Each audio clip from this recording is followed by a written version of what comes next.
Hello students, welcome to the channel. आज हमें discuss करना है worksheet number 13 of class 10th from lesson number 2 acid basis and salts. आज का जो टॉपिक हमें इस वर्कशीट में कवर करना है वो है salts used in everyday life. तो इसके अंदर हमें NaOH, bleaching powder, POP, washing soda, baking soda, इनके बारे में इनका फॉर्मूला यूज को डिस्कस करना है। तो आइए स्टार्ट करते हैं। सबसे पहले आपको ये शीट पे जो दिखाई दे रहा है टेबल, इसमें आप देखिए फर्स्ट 3 कॉलम्स दिए हैं। सबसे पहले है स्ट्रॉन्ग एसिड और स्ट्रॉन्ग बेस को जब आप मिक्स करेंगे, strong acid like HCl and strong base like NaOH, तो ये बनेगा न्यूट्रल सॉल्ट। क्योंकि दोनों ही स्ट्रॉन्ग है, कोई भी एक दूसरे को एम्पावर नहीं कर पाएगा, तो बन जाएगा NaCl plus water, neutralization reaction जो हम कहते हैं। और इस केस में जो pH होगा वो इक्वल टू 7 होगा। सेकेंड केस में जब हम स्ट्रॉन्ग एसिड और वीक बेस लेते हैं, स्ट्रॉन्ग एसिड हमने HCl ही रखा और वीक बेस को हमने अमोनियम हाइड्रोक्साइड यानी NH4OH रखा, तो हमारा एसिडिक सॉल्ट बना। क्योंकि एसिड स्ट्रॉन्ग हो गया तो वो अपने इफेक्ट को शो करेगा, तो इसमें हो गया NH4Cl और वाटर रिलीज हो जाएगा। इस केस में जो pH है वो 7 के से जो है कम है, तो जितना एसिडिक होगा उसमें pH उतना ही कम होता है 7 से। 7 जो होता है न्यूट्रल के लिए होता है, उससे कम जितनी भी वैल्यूज़ है 1 to 6 वो सारे एसिड्स के लिए होगी। थर्ड पार्ट में देखिए, स्ट्रॉन्ग बेस आप लोगे और वीक एसिड लोगे तो बेसिक सॉल्ट बनेगा, क्योंकि बेस ने एम्पावर कर दिया उसको, और जो बेस है उसने अपना इफेक्ट को शो किया। तो इस केस में स्ट्रॉन्ग बेस था NaOH और वीक एसिड था H2CO3। तो इस केस में जो सॉल्ट बना वो बना सोडियम कार्बोनेट Na2CO3 और वाटर रिलीज हुआ। इस केस में क्योंकि बेसिक है तो इसका pH जो है वो मोर देन 7 जाएगा, क्योंकि pH स्केल में 7 to 14 जो वैल्यूज होती हैं अबव 7 वो बेसिक के लिए होती हैं। तो ये दो के pH ऑफ सॉल्ट्स के बारे में।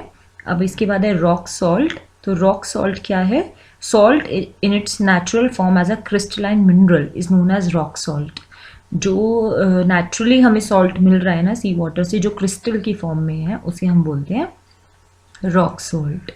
अब ये देखिए नेक्स्ट स्लाइड पे, chemicals from common salt. Common salt हम जिसे टेबल सॉल्ट बोलते हैं NaCl, उससे कौन कौन से केमिकल्स के फॉर्म में हम यूज़ करते हैं?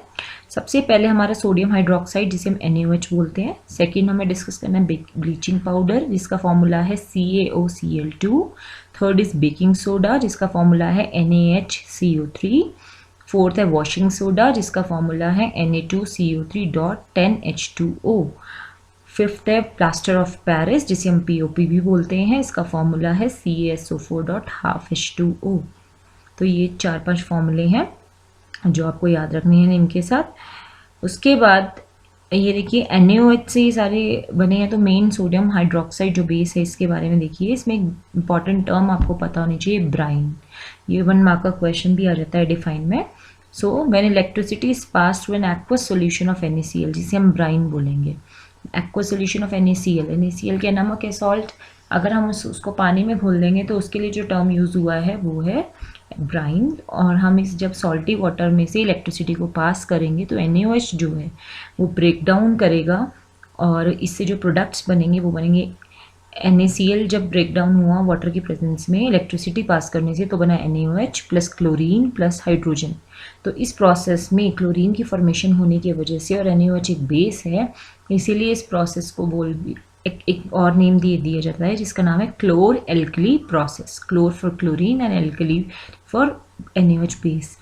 तो ये इंपॉर्टेंट क्वेश्चन बन जाता है 2 मार्क्स का। तो इस केस में क्लोरीन गैस लिबरेट हुई एनोड पे, कैथोड पे H2 गैस और NaOH सोल्यूशन फॉर्म हुआ। इसके यूजेस की अगर हम बात करें तो इसके तीनों प्रोडक्ट्स जो बने हैं वो बहुत ही यूज़फुल हैं।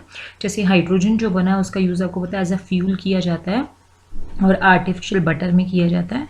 क्लोरीन का यूज़ वाटर ट्रीटमेंट में, PVC पाइप्स में, क्लोरोफ्लोरोकार्बन्स CFCs में किया जाता है। और HCl का use as a cleansing steels medicine के लिए। NaOH जो है ये डीग्रीजिंग मेटल्स में, सोप और पेपर मेकिंग में, इनकी इंडस्ट्रीज में इसको यूज़ किया जाता है। क्लोरीन और NaOH को जब हम मिक्स कर देंगे तो ये बन जाएगी ब्लीच। तो ये ब्लीच आपको पता ही है, हाउस होल्ड ब्लीच या ब्लीचिंग फैब्रिक्स, जो ब्लीच बनती है इससे हम कपड़े भी ब्लीच करते हैं और हम हाउस होल्ड ब्लीच भी बनाते हैं। तो एक इम्पॉर्टेंट टॉपिक है, इसमें कई सारे छोटे छोटे क्वेश्चंस बन जाते हैं पेपर के पॉइंट ऑफ व्यू से। इसके बाद ये देखिए सॉल्ट में एक डायग्राम आपको दिखाई दे रहा है। इसमें देखिए कैथोड पे अभी जो हमने डिस्कस किया, कैथोड पे बना है H2 और एनोड पे बना है हमारा Cl2 और इसके अलावा हमारा NaOH की फॉर्मेशन हुई है। तो ये H2 और Cl2 ने तो मिलकर HCl बनाया, जिसका यूज़ हम क्लींजिंग एजेंट में किया जाता है। और Cl2 और NaOH जब मिक्स हुआ तो उसने ब्लीच की फॉर्मेशन की। तो ये तीनों ही इम्पॉर्टेंट है। इसके बाद कुछ क्वेश्चंस को डिस्कस करना है। देखिए सबसे पहले है what is chlor alkali process, why is it called so. अभी आपको पता है एक प्रोसेस जिसमें NaOH के NaCl की डिकम्पोजिशन से जब इलेक्ट्रिसिटी पास होगी वाटर की प्रेजेंस में तो NaOH बनेगा, क्लोरीन बनेगा और हाइड्रोजन बनेगा। तो ये जो प्रोसेस है इसे बोला जाता है क्लोरल्कली प्रोसेस। क्यों बोला जाता है? Because in this process chlorine form हुआ है और एक एल्कली बेस फॉर्म हुआ है जो है NaOH। सेकेंड क्वेश्चन है व्हाट इज ब्राइन सोल्यूशन। अभी आपको बताया aqueous solution of salt is called brine. मतलब जब हमने पानी में नमक को घोल दिया तो बन गया ब्राइन सोल्यूशन। वो कह रहे हैं क्लोरल्कली प्रोसेस में which gas is liberated at anode, और जो गैस लिबरेट हुई है एनोड पे उसके दो यूजेस भी बताओ। अभी आपको पता है एनोड पे लिबरेट हुई थी Cl2 क्लोरीन गैस, और उसके दो यूजेस क्या थे? PVC में और डिसइंफेक्टेंट में, पानी को क्लीन करने के लिए स्विमिंग पूल्स में भी डाल दिया जाता है। तो ये इसके दोनों क्वेश्चन आंसर हो गए। फोर्थ क्वेश्चन है name the chemical used in soap and paper making. कौन सा केमिकल है जो सोप और पेपर मेकिंग में यूज होता है फैक्ट्रीज में, और उसका फॉर्मूला भी बताओ।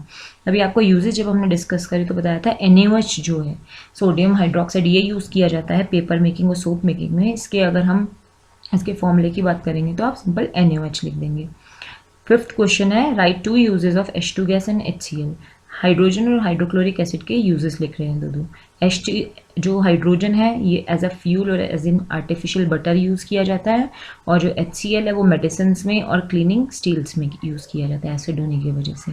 तो ये 5 क्वेश्चंस हो गए जो मैंने आपको आंसर्स भी डिस्कस कर दिए हैं। बाकी आप लोग इसको एक बार फिर से सुनिएगा, कोई डाउट हो तो आप पूछिएगा। Till then thank you.